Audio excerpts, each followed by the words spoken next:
Aviva a tua obra, o chamado das Escrituras ao quebrantamento e ao poder de Deus.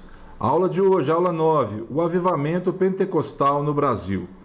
Vamos orar então. Pai querido, nós somos gratos ao Senhor, Deus, por todas as coisas que o Senhor fez. Nós rendemos graças ao teu nome nesse dia. Deus, abençoa meu irmão, minha irmã. E Deus, muito obrigado, porque nós temos perseverado em ser avivados pelo teu Espírito.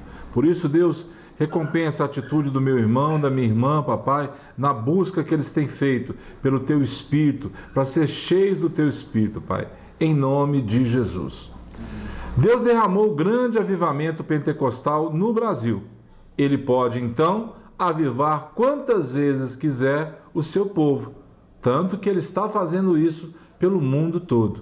Vamos orar pelo avivamento do Senhor no mundo todo. Que essas pessoas que estão sendo avivadas possam realmente levar essa notícia para outros lugares, que elas possam espalhar essa unção e essa graça. Vamos lá então.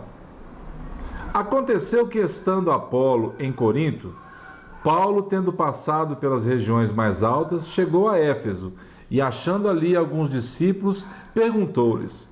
Tá aí o mapa para você depois dar uma olhadinha. Onde é que é Éfeso aí? Tá vendo?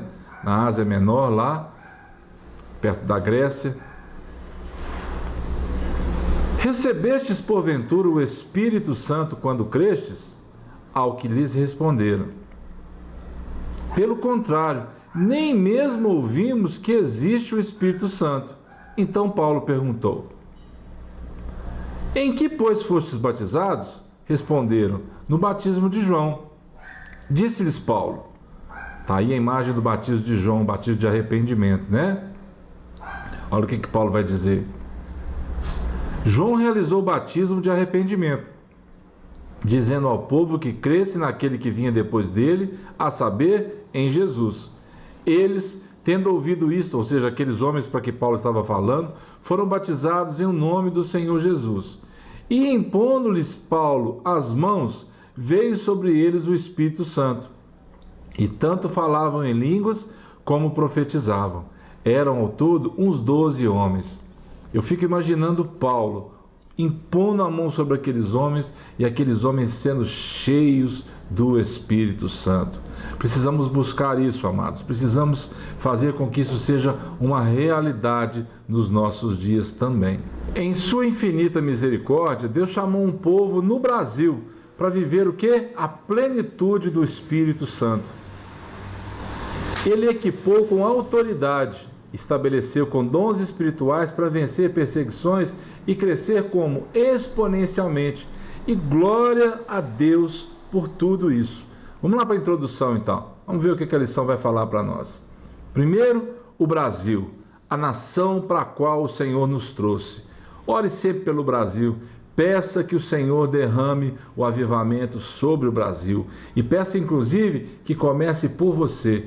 Porque se você for cheio do Espírito Santo, se você for cheio do Espírito Santo, as pessoas não vão resistir àquilo que Deus pode fazer através da sua vida. Amém? Faça sempre essa oração. Senhor, derrama o teu Espírito sobre o Brasil, mas primeiro derrama sobre a minha vida, que eu seja cheio, que eu seja cheia da graça, do poder para testemunhar do Senhor para as pessoas. Tá bom? Vamos lá para o movimento então pentecostal, né? Vamos falar um pouquinho sobre ele.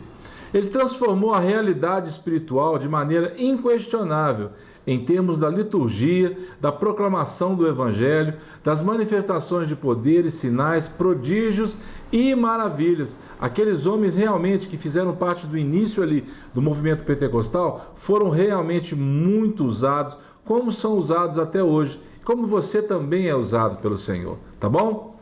O que mais? Os missionários Daniel Berg e Gunnar Wingren chegaram em terras brasileiras em 1910. Foi então que se chamou do movimento pentecostal no Brasil. Teve início assim. Olha só quem foi o Daniel Berg, né? Ele nasceu aí em 1884 e morreu em 1963.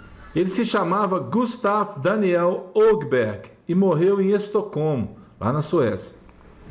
E o Gunnar Wingren, que nasceu em 1879 e morreu em 1933. Qual que era o nome dele? Adolf Gunnar Wingren. Ele morreu na Suécia mesmo. Ao olhar para o passado, é possível perceber uma grande obra que os pioneiros plantaram. A obra de um pioneiro revela desprendimento pessoal para o bem de um projeto espiritual. Deus tem nos chamado para andarmos na dependência dele, como? Em plenitude e debaixo do poder de quem? Do Espírito Santo. Por isso, vamos ler de novo o versículo que eu separei na semana passada, para realmente firmar para nós essa importância do revestimento, da autoridade. Ide, portanto, fazei discípulos de todas as nações, batizando-os em nome do Pai, do Filho e do Espírito Santo, ensinando-os a guardar todas as coisas que vos tenho ordenado. E olha que maravilha! E eis que estou convosco todos os dias até a consumação do século. Isso sim é uma companhia maravilhosa. Isso sim é um revestimento. O alvo, então, é o crescimento do reino de Deus. E o instrumento principal a ser usado são os crentes cheios das virtudes dele. Dele quem? Do Senhor Jesus.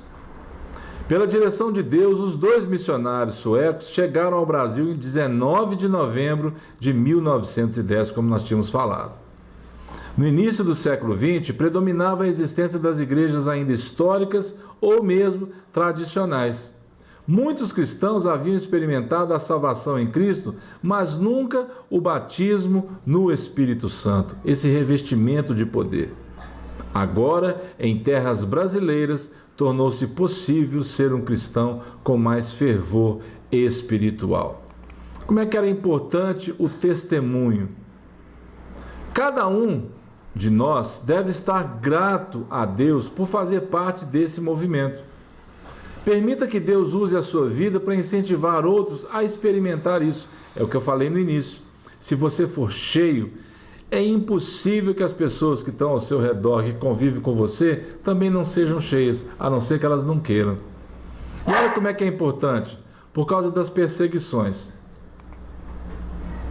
Eram grandes as perseguições, conforme o próprio Senhor dissera, e se davam na esfera litúrgica, na o quê? Na descrença de muitos em relação aos dons espirituais que estavam sendo manifestos através do povo. E essa manifestação, como é que ela funcionava? Muitas curas foram sendo realizadas como? Através da vida daqueles homens, confirmando o que? A palavra do Senhor que ia sendo pregada. E como é que foi a expansão desse evangelho então? Casas, escolas, hospitais, pelas ruas, onde se encontravam os perdidos, havia também a pregação do evangelho, ou seja, o movimento de dentro para fora. A igreja começou a sair de dentro das 4 paredes e pregar o evangelho. Muitos se levantaram até tentando assassinar esses missionários, mas Deus levantou pessoas para que isso realmente eles pudessem prevalecer nesse trabalho e se esforçar. Certa vez Jesus estava conversando com os discípulos perguntando para ele. Então, os que estavam reunidos ali perguntaram ao Senhor: Senhor, será que o tempo de restaurar o reino de Israel é agora? Respondeu-lhes: não vos compete conhecer tempos ou épocas que o Pai reservou pela sua exclusiva autoridade. Mas o que? Recebereis poder ao descer sobre vós o Espírito Santo, e sereis minhas testemunhas, tanto em Jerusalém, como em toda a Judéia, Samaria e até os confins da terra. Isso está lá em Atos. Ou seja, não importava para eles o tempo, o que importava é serem cheios do Espírito Santo de Deus. Para quê? Para serem testemunhas daquilo que o Senhor tinha feito. Então, não só o movimento pentecostal, mas o movimento todo, como realmente uma expansão do reino de Deus, precisa ser entendido, precisa ser valorizado, para que a gente possa realmente dar sequência a esse trabalho maravilhoso feito por Gunnar Winger e Daniel Berg. Vamos lá para a conclusão. É inquestionável o que? O fato é que depois deste movimento chamado por muitos de pentecostalismo, houve em todo o Brasil um crescimento acentuado na propagação do Evangelho. Isso trouxe o que realmente? Um avivamento. E isso eles esperavam realmente, Que isso nos incentive, amados, e nos desperte a necessidade de frutificar as boas novas e as manifestações do Espírito, da qual somos templo, ou seja, somos a habitação do Espírito. Então, é uma coisa lógica. Se você é cheio do Espírito, você é templo do Espírito. Quanto mais você se enche, mais você vai transbordar isso. Quanto mais o Senhor quiser te usar, Ele pode te usar com liberdade, porque você está revestido de poder, revestido de autoridade para pregar o Evangelho. Para quê? Olha o que a palavra de Deus diz. Assim brilhe também a vossa luz diante dos homens, para que vejam as vossas boas obras e glorifiquem o vosso Pai, que está onde? Nos céus. Esse é o objetivo do avivamento. Tudo que está acontecendo naquela faculdade lá no Kentucky, se aquilo parar ali, não adianta. Se aquilo não tiver uma expansão, lembra do dia de Pentecostes? Tinham gente do mundo todo, de várias nações reunidas ali. E todos foram o quê? Cheios. E voltaram para suas casas. Qual é o problema? É como nós falamos na aula passada, esse tempo acabou, esse tempo venceu, as pessoas morreram. Quem tem que realmente espalhar esse avivamento? Você, eu, nós como igreja, somos muito mais poderosos do que nós pensamos, porque estamos revestidos do poder, da autoridade do Senhor Jesus. Não para que isso se torne motivo de glória, de honra para nós, de soberba, de orgulho, não, mas que isso se possa realmente tornar uma verdade no nosso dia a dia. Então, o movimento pentecostal foi importante no Brasil? Sim, mas o movimento de avivamento num todo, ele foi bem mais importante. Por quê? Porque ele alcançou outras igrejas também. Ele houve um movimento realmente que foi expandir o reino de Deus. E isso é que nos importa, expandir o reino de Deus. Que o Senhor te abençoe. Fique em paz, até a próxima, em nome de Jesus.